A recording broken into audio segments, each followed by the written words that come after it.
What's going on, guys? I'm in Advantage and welcome back to another NHL 22 video. In today's video, we'll be going over the most recent upgrades in HUT as well as this new 94 overall Ryan Kesler. If you enjoyed today's video, I would greatly appreciate if you went ahead and clicked that like button. And if you love NHL 22 content, I'd love to have you stick around here with me. Make sure you go ahead and click subscribe. Without any further ado though, let's get right into it. BENN gets a prime time 6'2", 210 pounder with elite edges, 89 agility. So elite edges certainly will help him. At 88 acceleration, 87 speed, he's tough to play on the wing. I understand he's a pretty big body and hard to take off the puck. Just a little bit too slow for me. You might be able to get away playing him at center, but his faceoffs are only 78.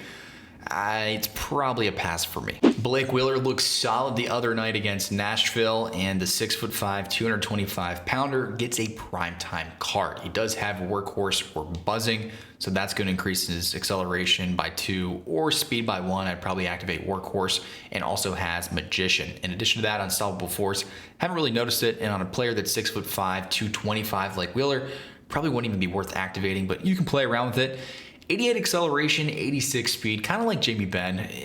I'd rather play him at center, but man, his faceoffs are abysmal, and he's just not really quick enough, in my opinion, to make most lineups. There's probably better options out there for you. However, keep your eyes peeled for Blake Wheeler throughout the season. He's one of my favorite cards to use in HUT, endgame especially, whenever his speed starts to creep up there. He's extremely hard to take off the puck, and his shot always seems to just feel really good in HUT. For all you Red Wing fans out there, SEIDER gets a card, the 6'4", 207 pound defenseman. This is actually a pretty decent card. It could probably be used, at least on most third line D pairings. 88 acceleration, 88 speed, 92 body checking, which is nice to see. He does have seeing eye, which I think is an okay zone ability / superstar ability, but probably not worth it for being more likely than not your third line defenseman. However, if you're a SEIDER fan, this is probably not a bad card to pick up, and I'm sure he's going to play pretty well. And last but not least, THATCHER DEMKO, the 6'4", 192 pound tendy. He does have silver post to post, which could potentially check out, although in my opinion, gold post to post is much better. And he also has dialed in, which, yeah, I just would not use this card, guys. In my opinion, dialed in is just not it. And silver post to post does not give you the advantage as much as gold post to post does. Although he is 6'4", 192, you might be able to play around with him a bit. I like the fact that his aggression is low. Speed is also, though, a little bit too low for me, so I'd probably pass on this card. Now moving over to the Nations of Hockey cards, we have the 6'3", 212 pound Joel ARMIA. Not bad, actually, for an 87 overall player. If you're looking for a good right-handed shot with Light the Lamp and Applesauce, it does make his shot actually usable. At 84 wrist shot accuracy, makes this card a little bit tough to use, but if you can activate both of these, he's not a bad player. He's a pretty big body, decent speed, although 88 speed at this stage of the game is a bit slow. I think he'd be probably a good third or fourth liner for some teams if you started late.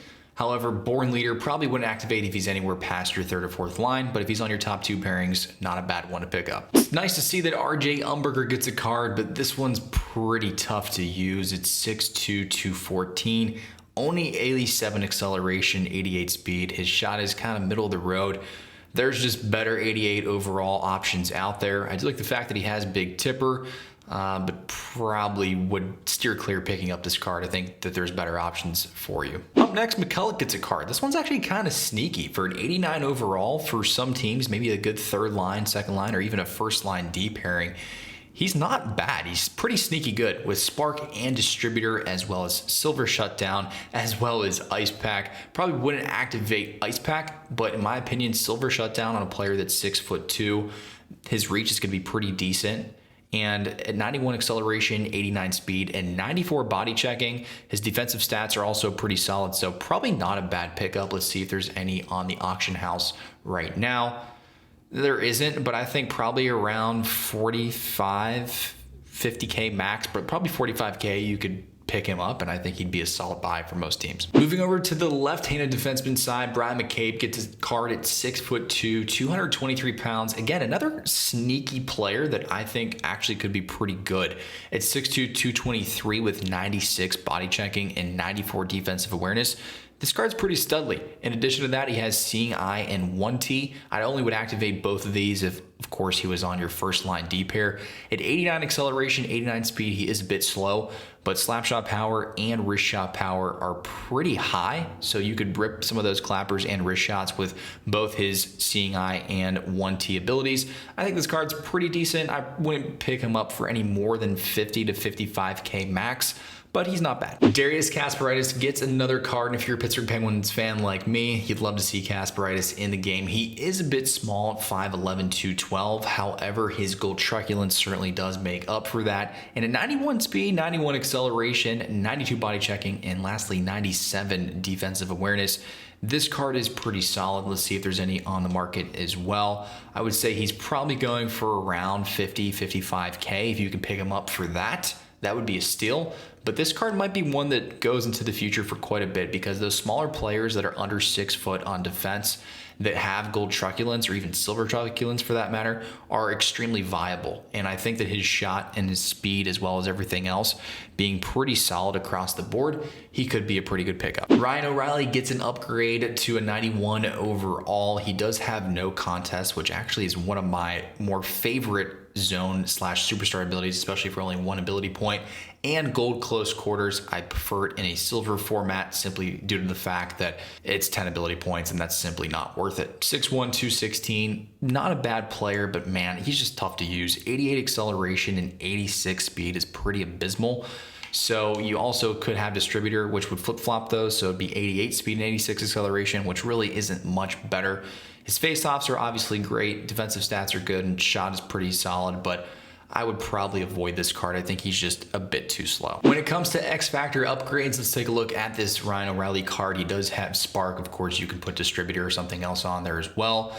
He does have Magician, we'll say, and we'll also say Light the Lamp, but in reality, man, this is just, it's tough to use. I would 1000% avoid upgrading this card any further if you have him on your team. I know he has Gold Quick Draw, but this card is just a hard pass for me. He's too slow. He's not big enough to really make a huge advantage to make up for that lack of speed.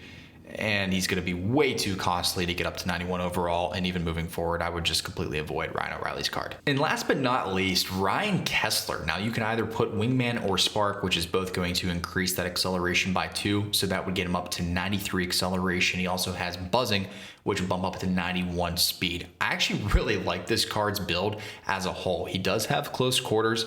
And if you're a Ryan Kesler fan, he used to score a lot of those goals in and around the net. In addition to that, he has Total Eclipse, Gold Total Eclipse, which I haven't really used this on some players. However, I did play against somebody the other day that had this on, and it seemed to work to their advantage. 94 shot across the board. I think he's a phenomenal center pickup. Also at 99 faceoffs and 99 defensive awareness. I probably wouldn't spend any more than 250, maybe 300K on this card. For most teams, he's going to be able to score a lot of goals with close quarters and Total Eclipse. I really think he's a sneaky right-handed card. You obviously could put him on wing as well, but with Total Eclipse and also close quarters, I just believe that he's better center, especially at those 99 faceoffs. That's it for me on this one, guys. Thank you so much for watching. If you liked the video, again, make sure you go ahead and click that like button. And if you love NHL 22 content, I would love to have you stick around here with me. Make sure you go ahead and click subscribe. Again, I'm in Advantage, and I will see you guys next time.